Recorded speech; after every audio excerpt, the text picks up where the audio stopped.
शिवाय, ओम नमः शिवाय, शंभु शंभु। आज भागवत पुराण शुक सुधा सागर के तृतीय स्कंद के 15वें अध्याय पर हैं हम, और 15वां अध्याय है जय विजय को सनकादि का श्राप। अब ये जय विजय कौन है? और सनकादि ऋषि तो हम जानते हैं, सनत, सनंदन, सनत कुमार, सनातन, है ना। ये चारों सनकादि ऋषियों का श्राप जय विजय को क्यों मिला?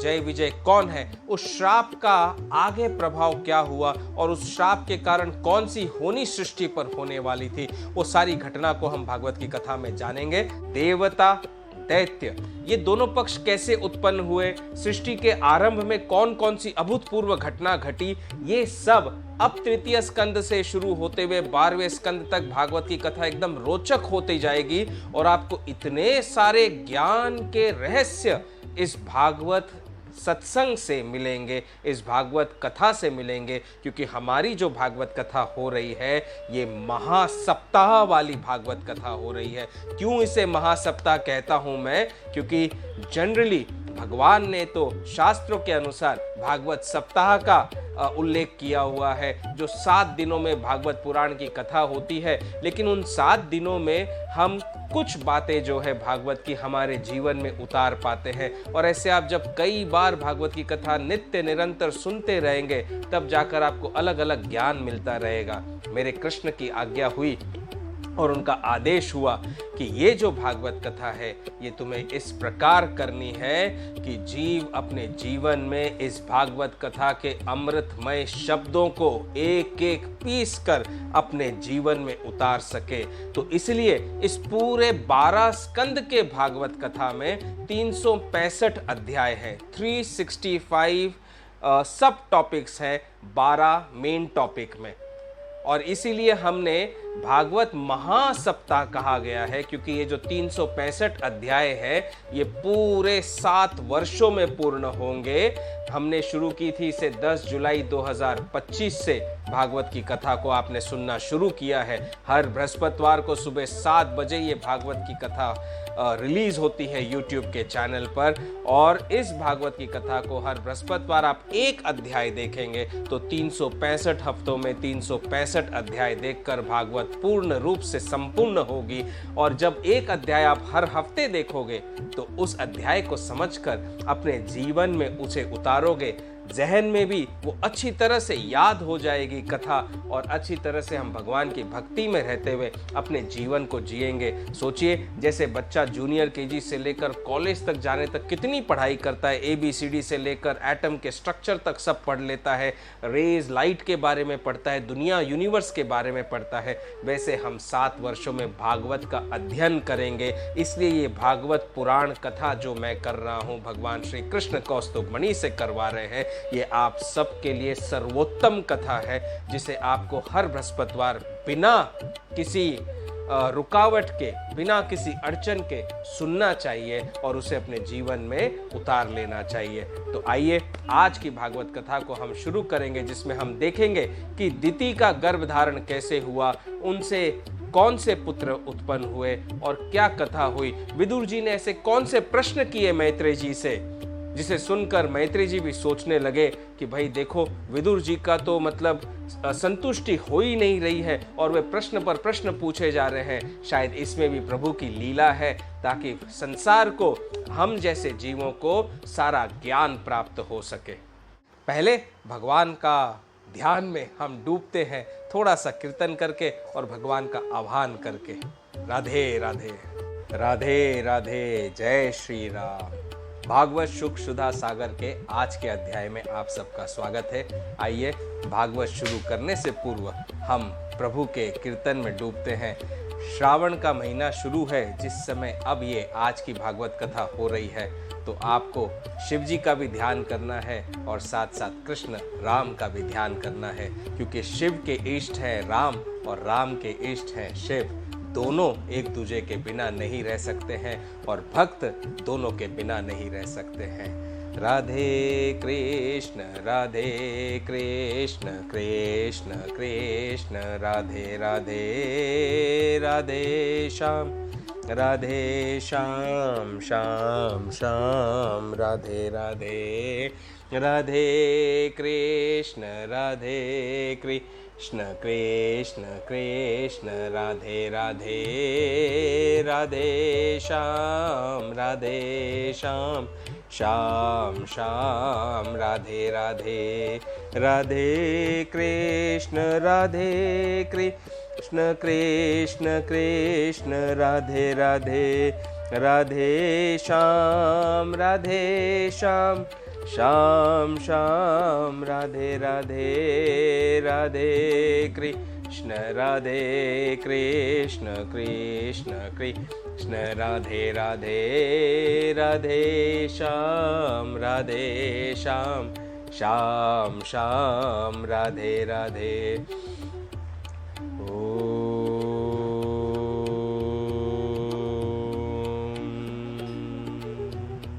ओम श्री गणेशाय नमः। बोलो गणेश जी महाराज की जय। बोल रिद्धि सिद्धि मैया की जय। ओम श्री दादुराम सतराम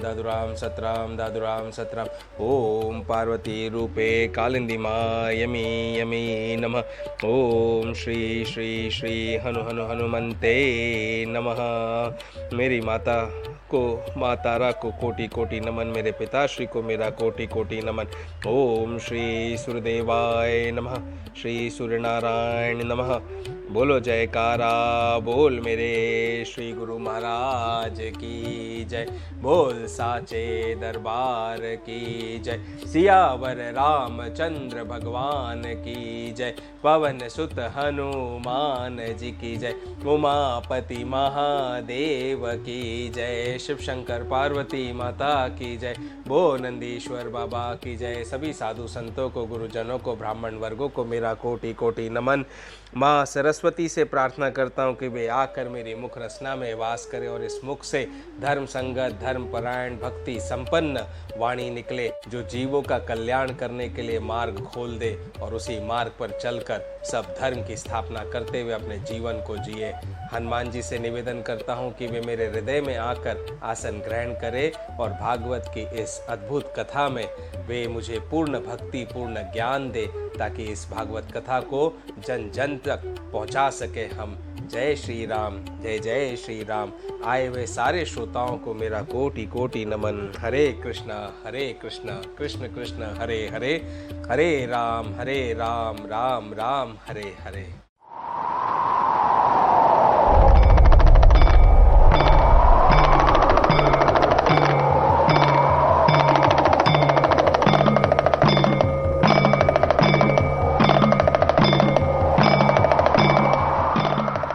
तो भागवत पुराण शुक सुधा सागर के पिछले 14वें अध्याय में हमने देखा कि जब विदुर जी ने मैत्रेय जी से पूछा कि हिरण्याक्ष के साथ में भगवान श्री हरि के वाराह रूप में मुठभेड़ क्यों हुई, तो मैत्रेय जी ने विदुर जी को कश्यप ऋषि और दिति के बारे में सारी घटना सुनाई, जिसे आपने भी सुना और समझा कि कैसे दिति को 2 पुत्र की उत्पत्ति होने वाली है जो एकदम दैत्य के स्वभाव के होंगे। और कश्यप जी ने बताया कि उन्हीं 2 पुत्रों में से उनका एक पुत्र को 4 पुत्र होंगे, जिसका एक पुत्र जो है वो भगवत भक्त होगा, यानी दिति का पौत्र भगवत भक्त होगा और दिति के दोनों पुत्रों को भगवान श्री हरि मारेंगे। यहाँ हमने कथा को विश्राम दिया था पिछले अध्याय में। अब 15वें अध्याय में जय विजय को सनकादि का श्राप, ये जो कथा है ना दिति और कश्यप जी की, और इनके जो 2 पुत्र होंगे हिरण्याक्ष और हिरण्यकश्यपु, इनकी कथा भी आगे के अध्यायों में आएगी।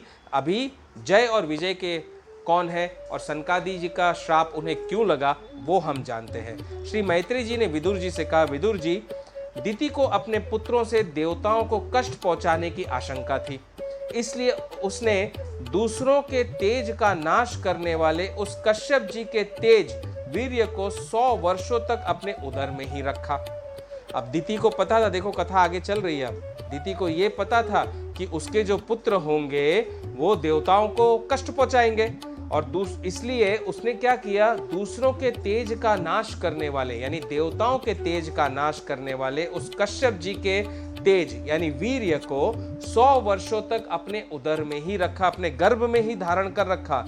उस गर्भस्थ तेज से ही लोकों में सूर्यादि का प्रकाश क्षीण होने लगा। देखो कितना बड़ा एक तरह से श्राप ही था ना, क्योंकि संध्या के समय काम वासना में वो चली गई अपने पति के साथ में। पति के मना करने के बाद भी जब पति पूजा करने जा रहे थे तो उसका प्रभाव कैसा हुआ कि दिति ने वीर्य को अपने गर्भ में धारण कर रखा है, लेकिन फिर भी वो गर्भ के अंदर से सूर्य का तेज भी क्षीण होने लगा, इतना प्रभाव था उसका, तथा इंद्रादि लोकपाल भी तेजहीन हो गए।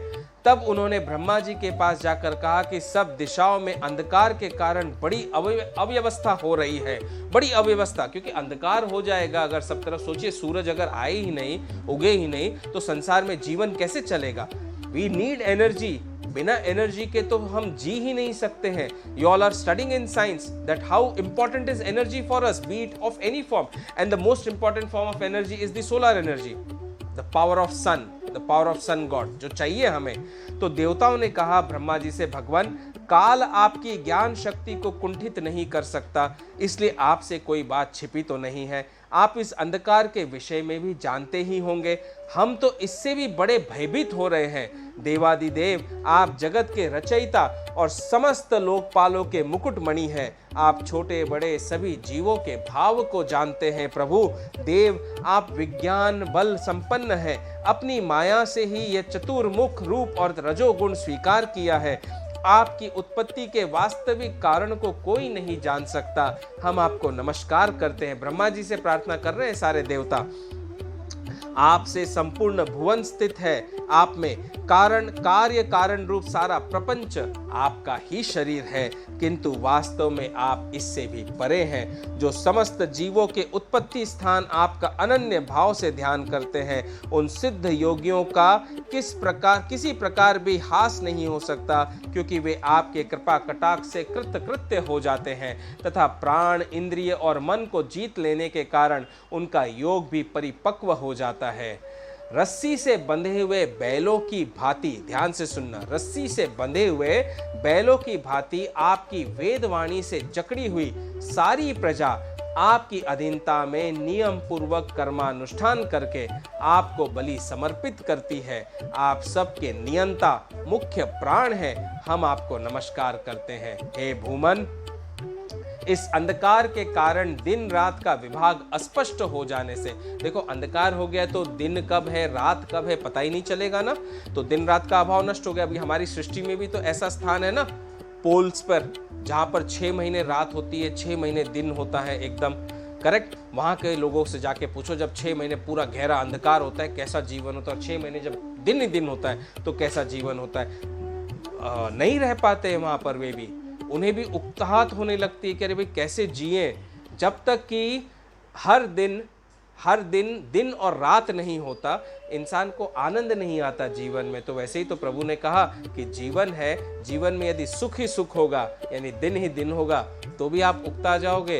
एक समय आएगा जब आप परेशान हो जाओगे, अरे क्या है जीवन में, तो कुछ है ही नहीं, कोई चैलेंज तो है ही नहीं, कोई चिंता है ही नहीं, और जीवन में दुख ही दुख होगा तो वैसे जी नहीं पाएगा। इसलिए प्रभु हरि की कृपा ऐसी होती है कि हमारे कर्म ही ऐसे बन जाते हैं कि जिसके कारण जीवन में दुख सुख चलता रहता है।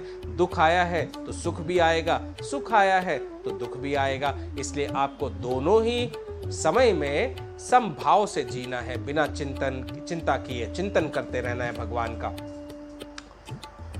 तो देवताओं ने कहा कि अंधकार के कारण दिन रात का विभाग अस्पष्ट हो जाने से लोगों के सारे कर्म लुप्त हो जा रहे हैं, जिससे वे दुखी हो रहे हैं, उनका कल्याण कीजिए और हम शरणागतों की ओर अपनी अपार दया दृष्टि से निहारिए।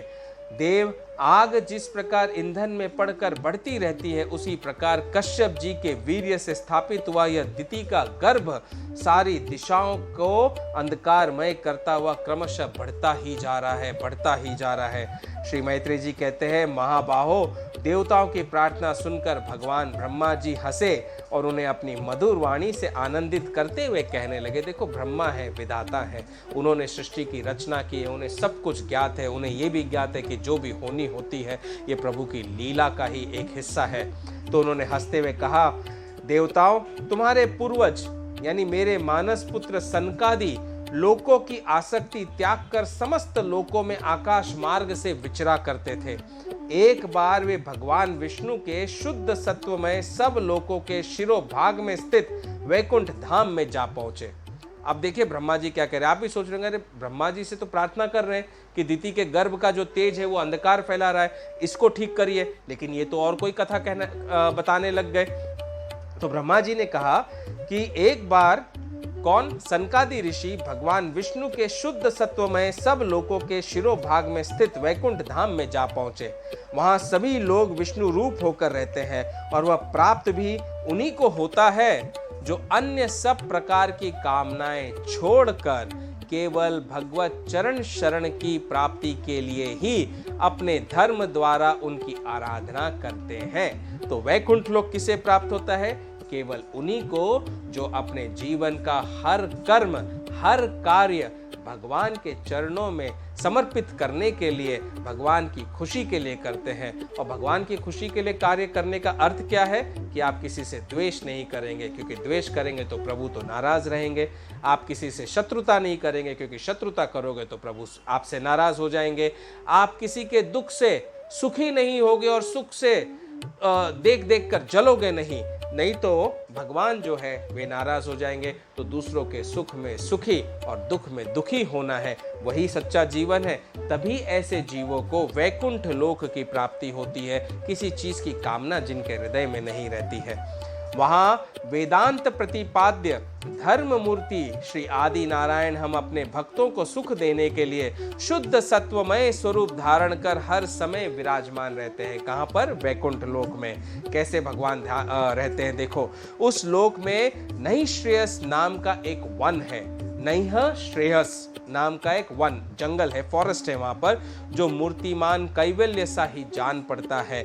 वह सब प्रकार की कामनाओं को पूर्ण करने वाले वृक्षों से सुशोभित है, जो स्वयं हर समय 6 ऋतुओं की शोभा से संपन्न रहते हैं। वहां विमानचारी गंधर्व गण अपनी प्रियाओं के सहित अपने प्रभु की पवित्र लीलाओं का गान करते रहते हैं। गंधर्व वहां पर प्रभु की लीलाओं का गाया करते हैं, जो लोगों की संपूर्ण पाप शरीर को भस्म कर देने वाली है। उस समय सरोवर में खिली हुई मकरंद पूर्ण वासंतिक माधवी लता की सुमधुर गंध उनके चित्त को अपनी ओर खींचना चाहती है।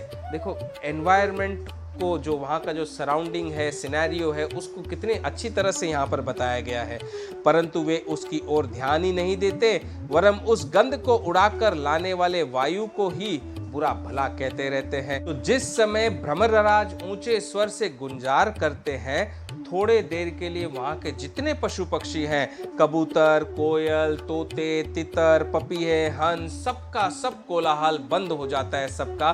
क्यों? क्योंकि उन्हें ऐसा लगता है कि जैसे भौरे जो है वो हरि के लीला का गुणगान कर रहे हैं, कीर्तन हो रहा है, और उस कीर्तन में वे सब के सब बेशुद्ध से जान पड़ते हैं। श्री हरि जो है तुलसी से अपने श्री विग्रह को सजाते हैं और तुलसी की ही गंध का अधिक आदर करते हैं। ये देखकर वहाँ के जो बाकी के पुष्प है, मंदार, कुंद, कुर्बक, जो तिलक वृक्ष है, उत्पल, रात्रि में खिलने वाले कमल को उत्पल बोलते हैं, चंपक, अर्ण, पुन्नाग, नाग केसर, बकुल यानी मौलसिरी, अंबुज, दिन में खिलने वाले कमल को अंबुज बोलते हैं, रात्रि में खिलने वाले कमल को उत्पल बोलते हैं।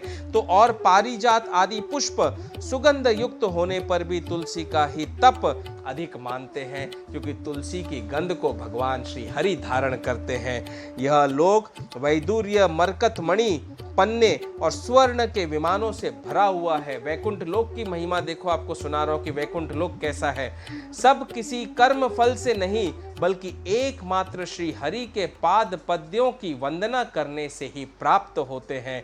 उन विमानों पर चढ़े हुए कृष्ण प्राण भगवत भक्तों के चित्तों में बड़े बड़े नितांबों वाली सुमुखी सुंदरियां भी अपनी मंद मुस्कान एवं मनोहर हास परिहास से काम विकार नहीं उत्पन्न कर सकती। देखो, वो ऐसा लोक है जहां पर काम, क्रोध, मान, लोभ, मद, मत्सर इनका कोई स्थान नहीं है। सुंदर से सुंदर स्त्रियां हैं, फिर भी वे काम जागृत नहीं कर सकती, क्योंकि वो भगवान श्री हरि का धाम है, वैकुंठ लोक है। परम सौंदर्यशालिनी लक्ष्मी जी, जिनकी कृपा प्राप्त करने के लिए देवगण भी यत्नशील रहते हैं, श्री हरि के भवन में चंचलता रूप दोष को त्याग कर रहती हैं। जिस समय अपने चरण कमलों के नुपुरों की झनकार करती हुई वे अपना लीला कमल घुमाती हैं, उस समय उस कनक भवन की स्फटिकमय दीवारों में उनका प्रतिबिंब पड़ने से ऐसा जान पड़ता है मानो वे उन्हें बुहार रही हो। प्यारे देवताओं, जिस समय दासियों को साथ लिए वे अपने क्रीड़ा वन में तुलसी दल द्वारा भगवान का पूजन करती हैं, तब वहां के निर्मल जल से भरे हुए सरोवर में, जिनमें मूंगे के घाट बने हुए हैं, अपना सुंदर अलकावली और उन्नत नासिका से सुशोभित मुखा रविंद देखकर यह भगवान का चुंबन किया हुआ है, यो जानकर उसे बड़ा सौभाग्यशाली समझती हैं। जो लोग भगवान की पापहारिणी लीला कथाओं को छोड़कर बुद्धि को नष्ट करने वाली अर्थात काम संबंधिनी अन्य निंदित कथाएं सुनते हैं, वे उस वैकुंठ लोक में कभी नहीं जा सकते हैं। देखो, भगवान की कथाओं को छोड़कर अगर आप निंदित कर्म करोगे, निंदित कथाओं को सुनोगे, तो उस लोक में तो आपको आश्रय मिल ही नहीं सकता है। ऐसे वैकुंठ लोक की शोभा है जहाँ पर हर तरफ हरियाली हरियाली, इतने सुंदर सुंदर पुष्प, फल, वृक्ष, सब कुछ है, सारी कामनाओं को पूर्ण करने वाले वृक्ष हैं वहाँ पर, और भगवान के हरि का लीलाओं का गुणगान नित्य निरंतर चलता है। तो ऐसे लोक में आप जाना चाहोगे कि नहीं जाना चाहोगे, या यहाँ कीचड़ कादे में और गंदगी में और पाप की नगरी में या नर्क लोक में रहना चाहोगे? विचार तो आपको करना है। जब वे अभागे लोग इन सराहीन बातों को सुनते हैं, तब वे उनके पुण्यों को नष्ट कर उन्हें आश्रयहीन घोर नरकों में डाल देती है। आहा, इस मनुष्य योनि की बड़ी महिमा है, हम देवता लोग भी इसकी चाह करते हैं। देखो, देवता भी चाहते हैं कि मनुष्य योनि में आए, इसी में तत्व ज्ञान और धर्म की प्राप्ति हो सकती है। एक ही योनि है मनुष्य की जिसमें धर्म, ज्ञान और तत्व की प्राप्ति हो सकती है। इसे पाकर भी जो लोग भगवान की आराधना नहीं करते, वे वास्तव में उनकी सर्वत्र फैली हुई माया से ही मोहित है। तो इस देह को पाकर, इस मनुष्य शरीर को पाकर भी यदि आप भगवान की आराधना नहीं करते हो, तो डेफिनेटली आप भगवान के इस इल्यूजन वर्ल्ड में फंसे हुए हो और इतने अट्रैक्टेड हो कि आप यहीं पर फंसे रह जाओगे, नीचे की धरतियों में चले जाओगे, नरकों में चले जाओगे, लेकिन ऊपर की ओर उत्थान नहीं होगा आपका। भगवान को पाना चाहते हैं और वो एकदम क्षणभंगुर सुख नहीं, एकदम अमर सुख प्राप्ति चाहते हैं, तो आपको अपने धर्म कर्म को बड़े अच्छे से करते हुए अपने जीवन यापन करना है और प्रभु की लीलाओं का गुणगान करते हुए अपने जीवन को यापन करना है। देखो, आपका जीवन कितना सुखमय हो जाएगा। ब्रह्मा जी कहते हैं, देवादिदेव श्री हरि का निरंतर चिंतन करते रहने के कारण जिनसे यमराज दूर रहते हैं, आपस में प्रभु के सुयश की चर्चा चलने पर अनुराग जन्य विह्वलतावश जिनके नेत्रों से अविरल अश्रु धारा बहने लगती है तथा शरीर में रोमांच हो जाता है, और जिनके से शील स्वभाव की हम लोग भी इच्छा करते हैं, वे परम भागवती हमारे लोकों से ऊपर उस वैकुंठ धाम में जाते हैं। ब्रह्मलोक से भी ऊपर है वैकुंठ लोक। ब्रह्मा जी भी ब्रह्मलोक में रहते हैं और उससे ऊपर वैकुंठ लोक है। तो उस वैकुंठ लोक में कौन जाता है? जो भगवान हरि के नाम मात्र को सुनते ही जिनकी आंखों में अश्रु आ जाए, जिनका मन इतना निर्मल हो जाए कि पूछिए मत, कि वो सबके दुखों को हरने लग जाते हैं, जिनका हृदय शुद्ध पवित्र चित्त हो जाता है, वे ही तो भगवान के उस ऊपर के लोक वैकुंठ धाम में जा पाते हैं। जिस समय सनकादि मुनि विश्व गुरु श्री हरि के निवास स्थान संपूर्ण लोकों के वंदनीय और श्रेष्ठ देवताओं के विचित्र विमानों से विभूषित उस परम दिव्य और अद्भुत वैकुंठ धाम में अपने योग बल से पहुंचे, तब उन्हें बड़ा ही आनंद हुआ। अब सनकादि ऋषि जो है, सनंदन, सनत कुमार और सनातन, ये चारों जो ऋषि हैं, वे उस समय अपने योग बल के द्वारा श्री हरि के धाम में पहुंचे, वैकुंठ धाम में पहुंचे, और वहां का शोभा देखकर, वहां की शोभा देखकर बड़े आनंदित हुए। भगवत दर्शन की लालसा से अन्य दर्शनीय सामग्री की उपेक्षा करते हुए वैकुंठ धाम की 6 द्योड़ियां पार करके जब वे 7वीं पर पहुंचे, तब वहां उन्हें हाथ में गदा लिए 2 समान आयु वाले देव श्रेष्ठ दिखलाई दिए, जो बाजू बंद, कुंडल और किरीट आदि अनेकों अमूल्य आभूषणों से अलंकृत थे। अब ये चारों सनकादि ऋषि जो थे, उन्होंने वैकुंठ की सारी शोभा देखी, लेकिन उन सारी शोभाओं की उपेक्षा करते हुए वे आगे बढ़े, क्योंकि वे तो श्री हरि की शोभा को देखना चाहते थे। हरि के नाम में ही वे नित्य निरंतर खोए रहते हैं। तो 6 सीढ़ियां, द्योड़ियां मतलब 6 सीढ़ियां चढ़कर जैसे ही 7वीं सीढ़ी पर पहुंचे, वहां पर उन्हें 2 समान आयु वाले पुरुष दिखाई दिया। वो कैसे थे? बाजू बंद, कुंडल और किरीट आदि अनेकों अमूल्य आभूषणों से अलंकृत थे। उनकी 4 श्यामल भुजाओं के बीच में मतवाले मधु करों से गुंजायमान वनमाला सुशोभित थी। तो इन दोनों के भी 4-4 भुजाएं थी। कहा ना, वैकुंठ लोक में जो होते हैं वे सब विष्णु रूप होते हैं, तथा बाकी भौवें, फड़कते हुए नासिका रंध्र और अरुण नयनों के कारण उनके चेहरे पर कुछ शोभके से चिन्ह दिखाई दे रहे थे। उनके इस प्रकार देखते रहने पर भी वे मुनिगण उनसे बिना कुछ पूछताछ किए, जैसे सुवर्ण और वज्रमय किवाड़ों से युक्त पहली 6 द्योड़ी लांग कर आए थे, उसी प्रकार उनके द्वार में भी घुस गए। जैसे पहली 6 द्योड़ियां लांग कर वे आए, देहलियां होती है ना, जैसे लांग कर आए, वैसे ही वे इनसे भी बिना पूछे ताछे सनकादि ऋषि अंदर द्वार में घुस गए। उनकी दृष्टि तो स्वतंत्र समान थी और वे निशंक होकर सर्वत्र बिना किसी रोक टोक के विचरते थे। अब सनकादि ऋषि हैं, वे तो बिना रोक टोक के सर्वत्र विचरते थे, तो वे वैसे ही अंदर घुस गए। वे चारों कुमार पूर्ण तत्वज्ञ थे तथा ब्रह्मा की सृष्टि में आयु में सबसे बड़े होने पर भी देखने में 5 वर्ष के बालकों से जान पड़ते थे और दिगंबर वृत्ति से नंग धड़ंग रहते थे।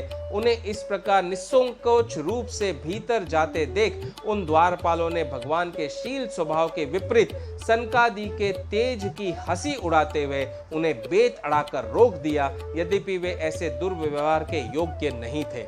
देखो, सनकादि ऋषि जो है वे चारों के चारों 5 वर्ष की आयु के बालक का शरीर है इन चारों का, और उसी रूप में रहते हैं। अब इनका वो 5 वर्ष के बालक का शरीर क्यों है, ये कथा भी मैं आगे आपको बताऊंगा।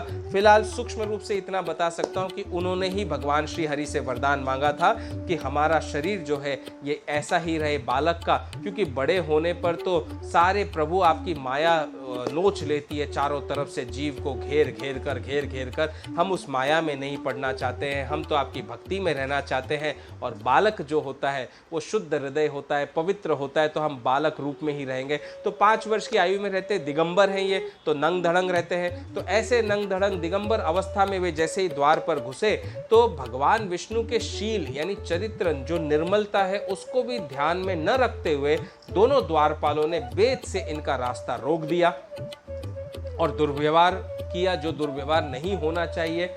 जब उन द्वारपालों ने वैकुंठवासी देवताओं के सामने पूजा के सर्वश्रेष्ठ पात्र उन कुमारों को इस प्रकार रोका, तब अपने प्रियतम प्रभु के दर्शनों में विघ्न पड़ने के कारण उनके नेत्र सहसा कुछ क्रोध से लाल हो उठे। किनके नेत्र? सनकादि ऋषियों के। चारों ऋषियों को बड़ा क्रोध आया कि अपने भगवान को दर्शन करने जा रहे हैं, और भगवान के दर्शन करने जाते समय अगर कोई रास्ता अड़ा दे तो क्रोध तो आएगा ही आएगा, और आना भी चाहिए। और वे इस प्रकार कहने लगे। तब देखिए मुनियों ने क्या कहा उन दोनों द्वारपालों से। वो भगवान श्री हरि के द्वारपाल थे। अरे द्वारपालों, जो लोग भगवान की महती सेवा के प्रभाव से इस लोक को प्राप्त होकर यहाँ निवास करते हैं, वे तो भगवान के समान ही समदर्शी होते हैं। तुम दोनों भी उन्हीं में से हो, किंतु तुम्हारे स्वभाव में यह विषमता क्यों है? मतलब जो भगवान के यहाँ पर धाम में रह रहे हैं उनका स्वभाव तो साक्षात भगवान के जैसे हो जाता है, तो तुम दोनों के स्वभाव में ये ऐसा दुर्व्यवहार वाला स्वभाव क्यों है? इतनी विषमता क्यों है? भगवान तो परम शांत स्वभाव है, उनका किसी से विरोध भी नहीं है। फिर यहाँ कैसा कौन है जिस पर शंका की जा सके? तुम स्वयं कपटी हो, इसी से अपने ही समान दूसरों पर शंका करते हो। भगवान के उदर में यह सारा ब्रह्मांड स्थित है। देखो भगवान के कहाँ पर स्थित है ब्रह्मांड? ये उदर में, पेट में भगवान के सारा ब्रह्मांड स्थित है। इसलिए यहाँ रहने वाले ज्ञानी जन सर्वात्मा श्री हरि से अपना कोई भेद नहीं देखते, बल्कि महाकाश में घटाकाश की भांति उनमें अपना अंतर्भाव देखते हैं। तुम तो देव रूपधारी हो, फिर भी तुम्हें ऐसा क्या दिखाई देता है जिससे तुमने भगवान के साथ कुछ भेदभाव के कारण होने वाले भय की कल्पना कर ली? तुम हो तो इन भगवान वैकुंठनाथ के पार्षद, किंतु तुम्हारी बुद्धि बहुत ही मंद है। अतएव तुम्हारा कल्याण करने के लिए हम तुम्हारे अपराध के योग्य दंड का विचार करते हैं। देखो, सनकादि ऋषि ने कहा, अब तुम्हारा कल्याण करने के लिए ही हम तुम्हारे लिए एक योग्य दंड निश्चित करते हैं। तुम अपनी भेद बुद्धि के दोष से इस वैकुंठ लोक से निकलकर उन पापमय योनियों में जाओ, जहां काम, क्रोध, लोभ प्राणियों के 3 शत्रु निवास करते हैं। यहाँ पर सनकादि ऋषियों ने दोनों द्वारपालों को श्राप देना आरंभ किया। सबसे पहले उन्होंने कहा, तुम वैकुंठ लोक से निकल जाओगे। देखो, जो वैकुंठ लोक में पहुंच गया, वहां पहुंचने में ही कितना समय लगता है, कितनी शालीनता चाहिए, कितना धर्म के मार्ग पर चलने का कठिनता से वहां पर वैकुंठ लोक में पहुंचता है। वहां पहुंचने के बाद वहां से उनको निकाला दिया सनकादि ऋषियों ने कि वैकुंठ लोक से निकल जाओगे। और कहाँ जाओगे? उस पापमय योनि में। और ये पापमय योनि कौन सी है? जहाँ पर काम, क्रोध, लोभ प्राणियों के 3 शत्रु निवास करते हैं। काम, क्रोध और लोभ, ये तीनों के तीनों शत्रु जिस योनि में निवास करते हैं। अभी हमारी धरती पर मनुष्य योनि से लेकर जितनी योनियां हैं, 84 लाख योनियां, सारी योनियों में तो ये काम, क्रोध, लोभ, ये तीनों शत्रु निवास करते हैं। जो सत्पुरुष होते हैं वो इन तीनों शत्रु पर विजय प्राप्त करते हैं। भगवान की लीलाओं का गुणगान करते हुए, अपने कर्म को धर्म पूर्वक करते हुए, अपने जीवन को भगवान राम के द्वारा दिखाए गए मार्ग पर चलते हुए। तो ऐसी योनियों में तुम्हें जाना होगा, ऐसा सनकादि ने कहा। उन्होंने कहा, कठोर वचन, सनकादि जी के कठोर वचन ये सुनकर और ब्राह्मणों के शाप को किसी भी प्रकार से शस्त्र समूह से निवारण होने योग्य न जानकर श्री हरि के दोनों पार्षद अत्यंत दीन भाव से उनके चरण पकड़कर पृथ्वी पर लौट पड़े। क्योंकि उन्हें पता है कि ब्राह्मण के मुख से जो श्राप निकल गया, वो श्राप तो किसी भी अस्त्र शस्त्र से काटा ही नहीं जा सकता। अब श्राप तो लग गया, तो दोनों के दोनों दीन होकर सनकादि ऋषि के चरणों में लौट गए। वे जानते थे कि उनके स्वामी श्री हरि भी ब्राह्मणों से बहुत डरते हैं। फिर उन्होंने अत्यंत आतुर होकर कहा, भगवान, हम अवश्य अपराधी हैं, अतः आपने हमें जो दंड दिया है वह उचित ही है और वह हमें मिलना ही चाहिए। हमने भगवान का अभिप्राय न समझकर उनकी आज्ञा का उल्लंघन किया है। इसमें हमें जो पाप लगा है वह आपके दिए हुए दंड में सर्वथा धुल जाएगा। किंतु हमारी इस दुर्दशा का विचार करके यदि करुणावश आपको थोड़ा सा भी अनुताप हो, यानी यदि आप थोड़ा सा भी अगर हम पर निर्मल होकर करुणा करें, थोड़ी सी दया करें, तो ऐसी कृपा कीजिए कि जिससे उन अधमाधम योनियों में जाने पर भी हमें भगवत स्मृति को नष्ट करने वाला मोह न प्राप्त हो। अब ये तो निश्चित था कि दोनों द्वारपाल जो है जय विजय, उनको नीचे की योनियों में जाना है और वहां पर जाकर अधम शरीर धारण करना है, ये तो निश्चित हो गया। लेकिन उन्होंने वरदान क्या मांगा सनकादि ऋषियों से कि ऐसा वर दे दीजिए हम पर, थोड़ी सी कृपा करके, दया करके, कि उस अधम से अधम योनि में भी होने पर हमें भगवत भक्ति की स्मृति हमारी जो है ना जाए नहीं, जो माया में डुबो देती है इंसान को। तो भगवत भक्ति जो हमारी भक्ति है, जो हम भगवान विष्णु को जानते हैं, उनकी भक्ति करते हैं, उनकी लीलाओं का गुणगान करते हैं, वो स्मृति, वो मेमोरी हमारी गायब नहीं होनी चाहिए, वो मेमोरी हमारी रहनी चाहिए, ताकि हम आगे भक्ति करके उन योनियों से तुरंत के तुरंत बाहर निकलकर वापस अपने भगवंत धाम में, वैकुंठ लोक में आ सके। देखो, जब जीव ऊपर जाता है ना भगवान के धाम में, देह को त्याग करने के बाद में, तो वहाँ सारा ब्रेन वॉश हो जाता है। पिछले जन्म का सब कुछ भुला दिया जाता है, सब कुछ आपका कर्म फल के हिसाब से सारा जीवन अगला तैयार होता है और नीचे भेजने से पहले पूरा ब्रेन वॉश सब क्लियर कर दिया जाता है, ताकि आपको नीचे धरती पर आने पर पूर्व जन्म का कुछ भी ज्ञात नहीं हो। लेकिन एक चीज क्लियर नहीं करते हैं भगवान, और वो है जहां पर आपने अपनी भक्ति छोड़ी थी पूर्व जन्म में, जहां पर आपने अपना ज्ञान छोड़ा था पूर्व जन्म में, भक्ति का ज्ञान, वो ज्ञान, वो भक्ति भगवान वहीं से अगले जन्म में कंटिन्यू होने देते हैं, ताकि माया से धीरे धीरे जीव बाहर निकल सके और अंत में भगवान के वैकुंठ धाम में जा सके।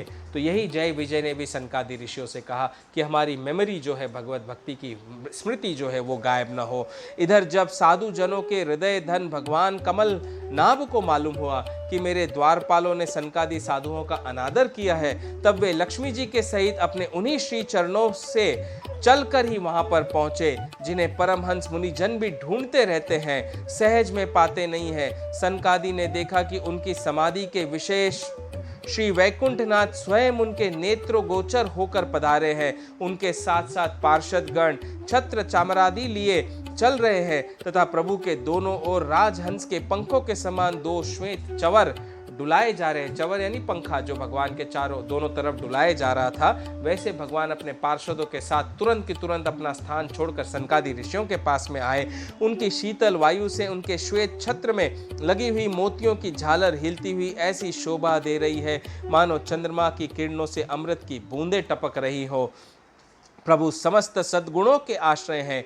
उनकी सौम्य मुख मुद्रा को देखकर जान पड़ता था मानो वे सभी पर अनवरत कृपा साधु की वर्षा कर रहे हैं। अपनी स्नेहमयी चितवन से वे भक्तों का हृदय स्पर्श कर रहे थे तथा उनके सुविशाल श्याम वक्षस्थल पर स्वर्ण रेखा के रूप में जो साक्षात लक्ष्मी विराजमान थी, उनमें मानो वे समस्त दिव्य लोकों के चूड़ामणि वैकुंठ धाम को सुशोभित कर रहे थे। उनके पीतांबर मंडित विशाल नितंबों पर झिलमिलाती हुई करधनी और गले में भ्रमरों से मुखरित वनमाला विराज रही थी तथा वे कलाइयों में सुंदर कंगन पहने अपने एक हाथ गरुड़ जी के कंधे पर रख दूसरे से कमल का पुष्प घुमा रहे थे। देखो, भगवान विष्णु की शोभा का उल्लेख हुआ है यहाँ पर। नेत्र बंद करके भगवान विष्णु की उस शोभा का आनंद लीजिए। उनके अमोल कपोल बिजली की प्रभा को भी लजाने वाले मकराकृति कुंडलों की शोभा बढ़ा रहे थे। उभरी हुई सुगढ़ नासिका थी, बड़ा ही सुंदर मुख था, सिर पर मणिमय मुकुट विराजमान था तथा चारों भुजाओं के बीच महामूल्यवान मनोहर हार की और गले में कौस्तुभ मणि की अपूर्व शोभा थी। ऐसे भगवान के दर्शन सनकादि ऋषि कर रहे थे। देखो, भगवान के गले में कौस्तुभ मणि की अपूर्व शोभा थी। कौस्तुभ मणि कहाँ है और कहाँ पर वास करते हैं? भगवान के हृदय में वास करते हैं। ये वो कौस्तुभ मणि है जो संसार को धर्म का मार्ग बताता है, जो संसार को जीवन जीने का सही तरीका बताता है, जिससे संसार से जिसके लिए कोई अपेक्षा नहीं है, केवल एक ही इच्छा है कि संसार का हर जीव अपने हृदय में शिव को धारण करे, शिव के जैसा बने, ताकि सबको कौस्तुभ मणि वैकुंठ लोक में भेज सके, भगवान के धाम में भेज सके, उस परम धाम में जहाँ पर जाने के बाद फिर इन अधम योनियों में नहीं आना पड़ता है। भगवान का श्री विग्रह बड़ा ही सौंदर्यशाली था। उसे देखकर भक्तों के मन में ऐसा वितर्क होता था कि इसके सामने लक्ष्मी जी का सौंदर्य निभान भी गलित हो गया है। ब्रह्मा जी कहते हैं, देवताओं, इस प्रकार मेरे महादेव जी के और तुम्हारे लिए परम सुंदर विग्रह धारण करने वाले श्री हरि को देखकर सनकादि मुनीश्वरों ने उन्हें सिर झुकाकर प्रणाम किया। उस समय उनकी अद्भुत छवि को निहारते निहारते उनके नेत्र तृप्त नहीं होते थे।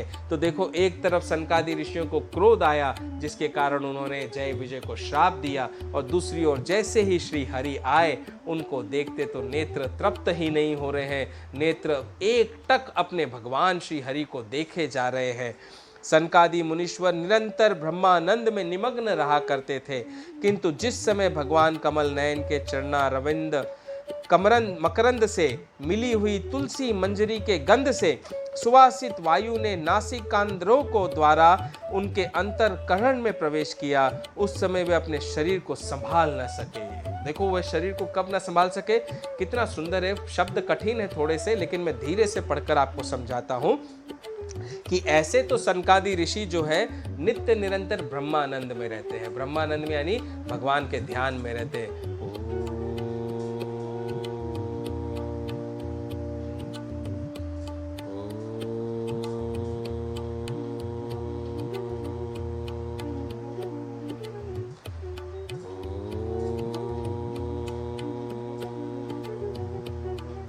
ऐसे वे नित्य निरंतर प्रभु हरि के ध्यान में रहते हैं। लेकिन जिस समय भगवान कमल नयन के, नयन कैसे है प्रभु के? कमल के समान नयन है। चरना रविंद मकरंद से, चरना रविंद भगवान के चरणों के मकरंद से मिली हुई तुलसी मंजरी के गंध से, तुलसी की गंध, तुलसी जी की मंजरी की गंध से सुवासित वायु ने, जो वायु वहाँ की थी, वो तुलसी की गंध को लेकर नासिका रंध्रों के द्वारा, यानी सनकादि जी के नासिका रंध्र, नासिका के जो छिद्र हैं, इनके द्वारा उनके अंतकरण में प्रवेश किया। तो उस तुलसी की गंध ने नासिका के द्वारा उनके अंतकरण, उनके अंतर शरीर में प्रवेश किया। उस समय वे अपने शरीर को संभाल न सके, ऐसी गंध होती है। उस दिव्य गंध ने उनके मन में खलबली पैदा कर दी, ऐसी खलबली पैदा कर दी कि पूछिए मत। भगवान का मुख नील कमल के समान था, अति सुंदर अधर और कुंद कली के समान मनोहर हाथ से उसकी शोभा और भी बढ़ गई थी।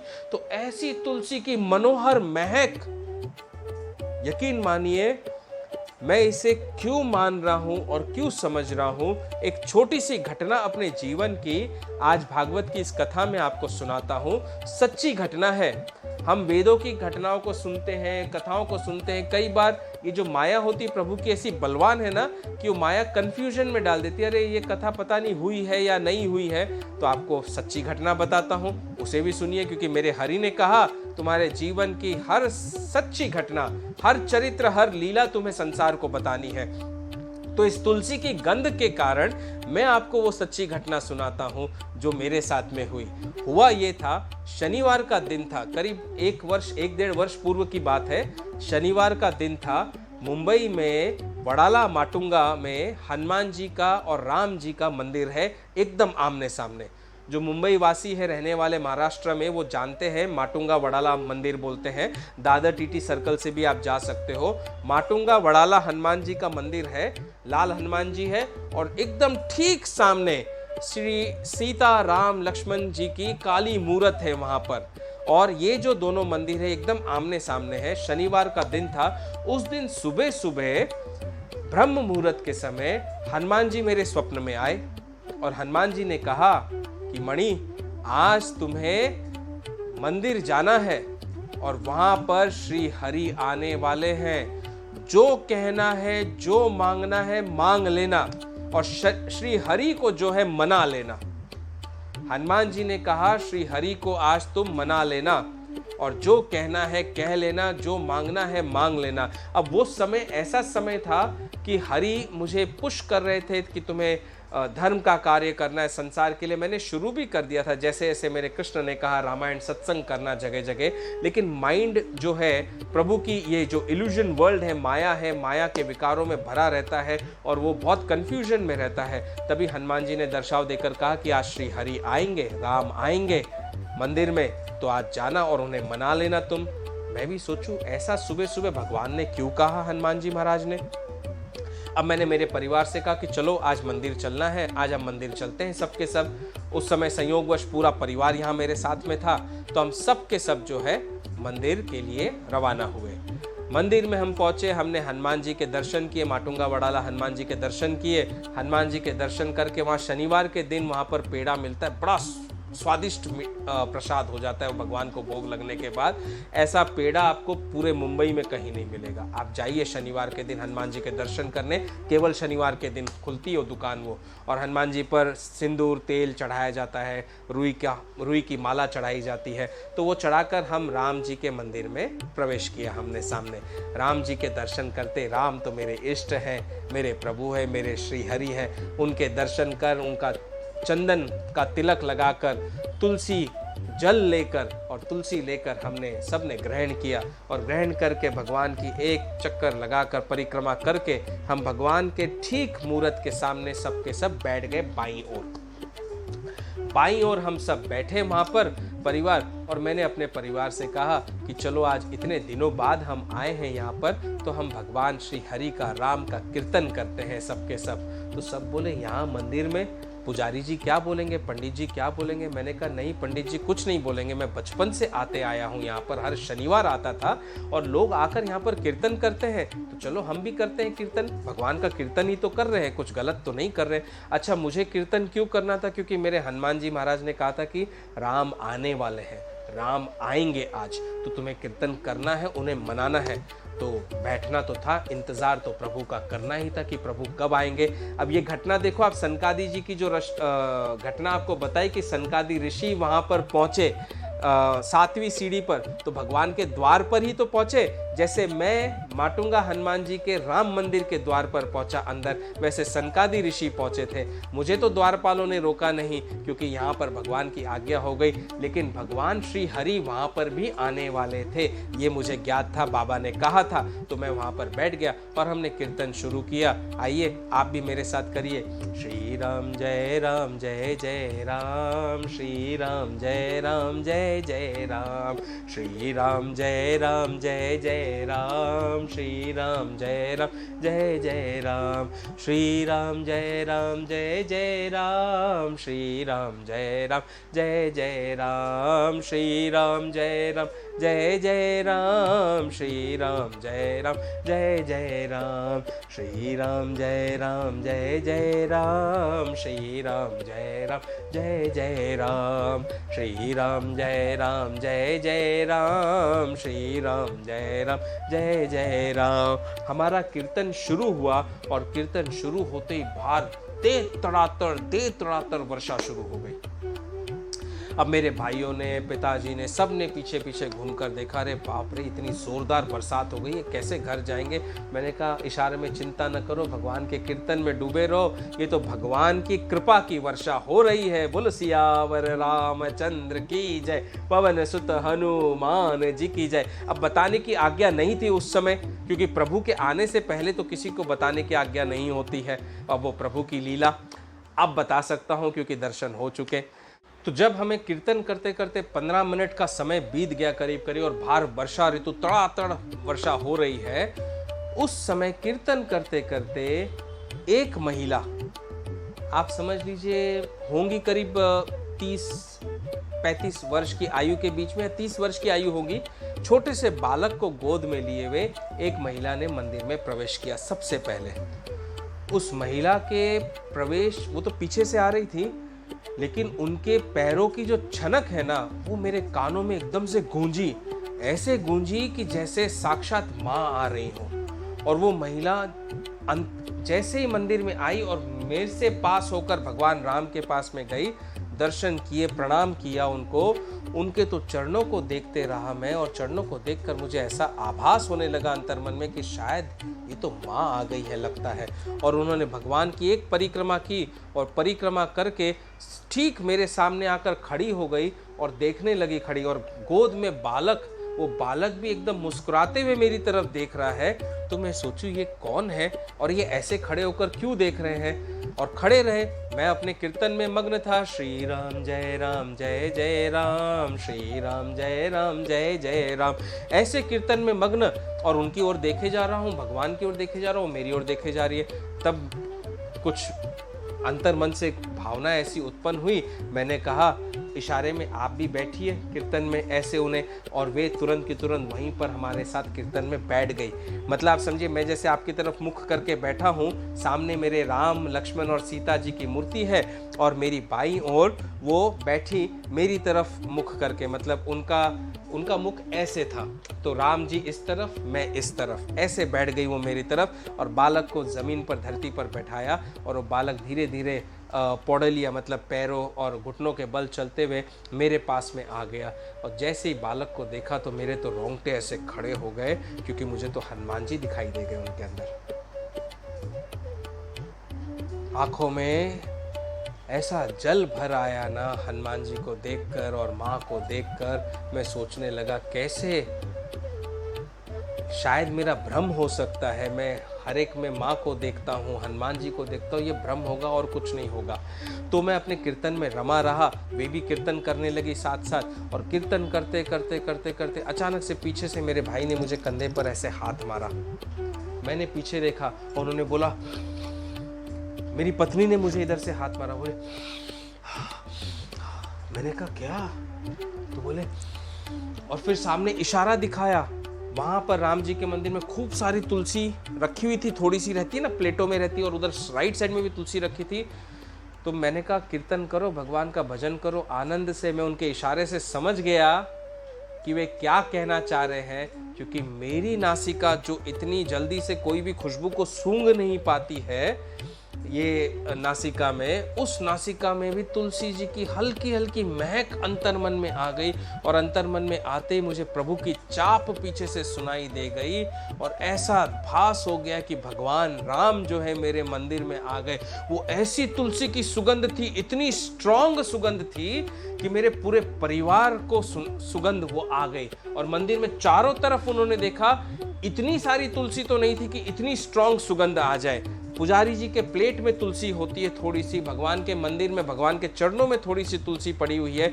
20 मिनट से हम वहां पर कीर्तन कर रहे थे, तब तक तुलसी की वो महक नहीं आई, वो सुगंध नहीं आई, लेकिन 20 मिनट बाद कीर्तन होते होते वो महक आई। मैं समझ गया कि मेरे राम आ गए हैं, और हमने अपने कीर्तन को और जोर शोर से शुरू कर दिया। श्री राम जय राम जय जय राम, श्री राम जय राम जय जय राम,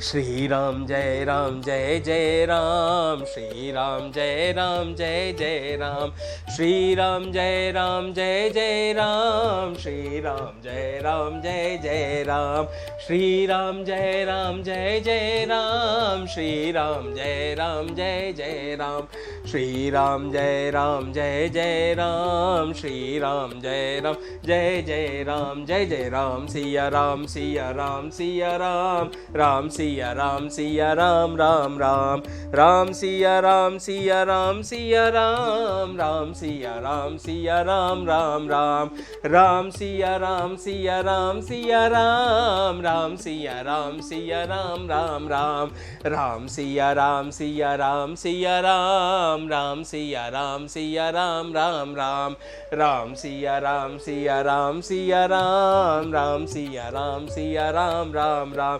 यकीन मानिए उस समय का वातावरण ऐसा हो गया था ना कि बाहर इतनी तेज बरसात हो रही थी, फिर भी मिट्टी की सुगंध नहीं आ रही थी, तुलसी की सुगंध आ रही थी पूरे नाकों में, और अंतर मन तक घुसकर प्रवेश कर पूरा अमृत का रस दे दिया वहां पर तुलसी की सुगंध ने। और सामने जो महिला बैठी थी और जो बालक था, वो बालक भी नाचने लगा श्री राम की धुन पर। देखकर मैं समझ गया तो हनुमान जी ने कहा कि राम आएंगे, और हनुमान जी ने कहा राम आएंगे, उनको पता है राम आने वाले हैं, तो हनुमान जी नहीं हो, ऐसा हो ही नहीं सकता है। तभी ये सीता माता है जो बैठी हैं और हनुमान जी हैं। और मैं भजन करते रहा, कीर्तन करते रहा, कीर्तन करते करते अंतर्मन से मैंने मेरे राम से कहा, मेरे राम जिस मार्ग पर आपने मुझे डाला है, प्रेरणा देकर एक गृहस्थ को जिस मार्ग पर डाला है, उस मार्ग पर चलते हुए मुझसे किसी प्रकार की कोई भूल न हो प्रभु, मुझ पर कृपा करना, ऐसी कृपा करना मुझ पर कि मैं सदैव आपकी शरण में रहूं और आपके द्वारा दिखाए गए मार्ग पर चलते हुए आपके मुख पर प्रसन्नता का कारण बनूं, आपके मुख पर उदासी का कारण न बनूं प्रभु, ऐसा आशीर्वाद दीजिए। अंतर मन से ऐसा कहा। अब राम तो जो है वहाँ पर किसी शरीर में नहीं आए थे, उस समय किसी रूप में नहीं आए थे। मैंने प्रभु से हाथ जोड़कर विनती की कि प्रभु जैसे तुलसीदास जी को आपने दर्शन दिए, वैसे मुझे भी दर्शन देने की कृपा करना मेरे राम, कृपा करना। हनुमान जी यही चाहते थे कि मैं मेरे राम से वैसे प्रार्थना करूं, और मैंने अंतर मन से प्रार्थना की। वहाँ कोई व्यक्ति नहीं आया, लेकिन हमें पता था कि प्रभु राम वहाँ पर थे, क्योंकि वो वायु, वो सुगंध, वो एक्सप्लेन नहीं कर सकता हूँ, मतलब उनका प्रेजेंस महसूस हो रहा था, एकदम स्ट्रॉन्ग प्रेजेंस था। और वो केवल मैंने नहीं महसूस किया, मेरे परिवार के हर मेंबर ने महसूस किया उस चीज़ को। और जब कीर्तन से हम उठे, हमारे उठने से पूर्व ही वो महिला बच्चे को लेकर चली गई। मैंने प्रणाम तो कर लिया, लेकिन बात नहीं कर पाए। बस वो उठी और उठकर बोली कि कीर्तन आपने बहुत अच्छा किया, बहुत अच्छा, ऐसे आप कीर्तन करते रहो स्थान स्थान जाकर। देखो इनडायरेक्टली माँ कैसे आशीर्वाद दे गई कि स्थान स्थान जाकर ऐसे कीर्तन करते रहो। मैं तो उस वाणी को धारण कर लिया, मैंने समझ लिया माँ की उस वाणी को। और फिर बाद में मेरे भाई ने मुझे बताया कि इतनी स्ट्रांग सुगंध थी तुलसी की कि पक्का तुलसी और चंदन इन दोनों की मिश्रित सुगंध थी। उन्होंने कहा मुझे तो भीनी भीनी सुगंध आई, लेकिन उन्हें बहुत स्ट्रांग सुगंध आई। मुझे राम का एहसास हो गया, उन्हें भी एहसास हो गया कि हरि तो आए थे, पक्का आए थे मंदिर में। ये पहला एक्सपीरियंस था मेरा मेरे परिवार के साथ, जो हमने श्री राम को साक्षात माटुंगा वडाला के हनुमान जी के और राम जी के मंदिर में देखा। आइए कथा को बढ़ाते हैं। तो भगवान के मुख कमल को देखकर सनकादि ऋषि भी एकदम चौंक गए और उनकी तरफ ही देखते रहे। वो तुलसी की सुगंध उनके अंतकरण में घुसकर प्रवेश कर उन्हें एकदम से मंत्रमुग्ध कर दिया। उसकी झांकी करके वे कृत्य कृत्य हो गए और फिर पद्म राग के समान लाल लाल नखों से सुशोभित उनके चरण कमल देखकर वे उन्हीं का ध्यान करने लगे। इसके पश्चात वे मुनिगण अन्य साधनों से सिद्ध न होने वाली स्वाभाविक अष्ट सिद्धियों से संपन्न श्री हरि की स्तुति करने लगे, जो योग मार्ग द्वारा मोक्ष पद की खोज करने वाले पुरुषों के लिए उनके ध्यान का विषय अत्यंत आदरणीय और नयनानंद की वृद्धि करने वाला पुरुष रूप प्रकट करते हैं। तो उनकी स्तुति की सनकादि मुनियों ने कहा, हे अनंत, यद्यपि आप अंतर्यामी रूप से दुष्ट चित्त पुरुषों के हृदय में भी स्थित रहते हैं। देखो, जिनका चित्त दुष्ट है वो भी, उनके भी हृदय में आप स्थित रहते हैं, तथापि उनकी दृष्टि से ओझल ही रहते हैं, लेकिन उनकी दृष्टि को दिखाई नहीं देते हैं। किंतु आज हमारे नेत्रों के सामने तो आप साक्षात विराजमान हैं। प्रभु, जिस समय आपसे उत्पन्न हुए हमारे पिता ब्रह्मा जी ने आपका रहस्य वर्णन किया था, उसी समय श्रवण रंध्रों द्वारा हमारी बुद्धि में तो आप आ विराजे। कहाँ के द्वारा? श्रवण रंध्रों। श्रवण रंध्र किसे कहते हैं? कान, कर्ण के छिद्रों के द्वारा आप हमारी बुद्धि में आकर विराज गए। किंतु प्रत्यक्ष दर्शन का महान सौभाग्य तो हमें आज ही प्राप्त हुआ है। भगवान, हम आपको साक्षात परमात्म तत्व हो जानते हैं। इस समय आप अपने विशुद्ध सत्वमय विग्रह से अपने इन भक्तों को आनंदित कर रहे हैं। आपकी इस सगुण साकार मूर्ति को राग और अहंकार से मुक्त मुनिजन आपकी कृपा दृष्टि से प्राप्त हुए सुदृढ़ भक्ति योग के द्वारा अपने हृदय में उपलब्ध करते हैं। प्रभो, आपका सुयश अत्यंत कीर्तनीय और सांसारिक दुखों की निवृत्ति करने वाला है। मतलब भगवान का दर्शन जो होता है वो इतना सुंदर होता है कि संसार के सारे दुखों से वो आपको निवृत्त कर देता है। आपके चरणों की शरण में रहने वाले जो महाभाग आपकी कथाओं के रसिक हैं, वे आपके अत्यांतिक प्रसाद मोक्ष पद को भी कुछ अधिक नहीं गिनते। फिर जिन्हें आपकी जरा सी टेढ़ी भौएं ही भयभीत कर देती हैं, उन इंद्रप्रद आदि अन्य भोगों के विषयों में तो कहना ही क्या है। भगवान को जो एक बार प्राप्त कर लेता है, उसे किसी चीज़ की आशा नहीं रह जाती है संसार में।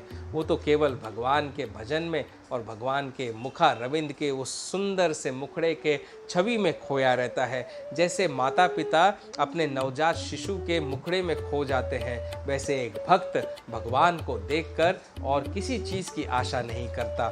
भगवान, यदि हमारा चित्त भौरे की तरह आपके चरण कमलों में ही रमण करता रहे, हमारी वाणी तुलसी के समान आपके चरण संबंध से ही सुशोभित हो और हमारे कान आपकी सुयश सुधा से परिपूर्ण रहे, तो अपने पापों के कारण भले ही हमारा जन्म नरकादि योनियों में हो जाए, इनकी हमें कोई चिंता नहीं है। ये ऐसी ही प्रार्थना मैंने माटुंगा हनुमान जी के, राम जी के मंदिर में श्री हरि जब वहाँ पर पधारे, मेरे राम वहाँ पधारे, तब हमने की थी। वैसे ही सनकादि ऋषि भी प्रार्थना कर रहे हैं कि भगवान के चिंतन में यदि हमारा अंतर्मन डूबा रहे, मुख से वाणी एकदम तुलसिका की वाणी जैसे वाणी निकलती रहे, फिर भगवान किसी भी लोक में रखे, हमें कोई चिंता नहीं उसकी। विपुल कीर्ति प्रभो, आपने हमारे सामने जो ये मनोहर रूप प्रकट किया है उसमें हमारे नेत्रों का बड़ा ही सुख मिला है। विषयासक्त अचिंतेंद्रिय पुरुषों के लिए इसका दृष्टि गोचर होना अत्यंत कठिन है। आप साक्षात भगवान हैं और इस प्रकार स्पष्टतया हमारे नेत्रों के सामने प्रकट हुए हैं। हम आपको प्रणाम करते हैं। बोलो श्री हरि विष्णु भगवान की जय। श्रीमन नारायण नारायण हरि हरि, श्रीमन नारायण नारायण हरि हरि, जय जय नारायण नारायण हरि हरि, जय जय नारायण नारायण हरि हरि। जपो नारायण नारायण हरि हरि, जपो नारायण नारायण हरि हरि। हरि ओम नमो नारायण, ओम नमो नारायण। हरि ओम नमो नारायण, हरि ओम नमो नारायण, ओम नमो नारायण, ओम नमो नारायण। हरि ओम नमो नारायण, हरि ओम नमो नारायण। इसी के साथ भागवत पुराण शुक सुधा सागर के तृतीय स्कंद का 15वां अध्याय यहाँ पर विश्राम लेता है। 16वें अध्याय में हम देखेंगे कि सनकादि ऋषियों का जो श्राप था जय विजय को, वो कैसे पूर्ण हुआ और उसका क्या, कौन सी घटनाएं सृष्टि में होने वाली उसके साथ में जुड़ी। और ये जो घटना है जय विजय की, वो कश्यप जी और दिति के गर्भ में जो तेज है दोनों पुत्रों का, उसके साथ में कैसे जुड़ी, वो भी हम जानेंगे आगे आने वाले अध्यायों में। तब तक के लिए मुझे आज्ञा दीजिए और हनुमान जी से निवेदन करता हूँ वे हृदय में मेरे विश्राम करे। जय श्री राम, जय जय श्री राम। बोलो उमापति पार्वती पते हर हर हर महादेव। शंभो शंभो।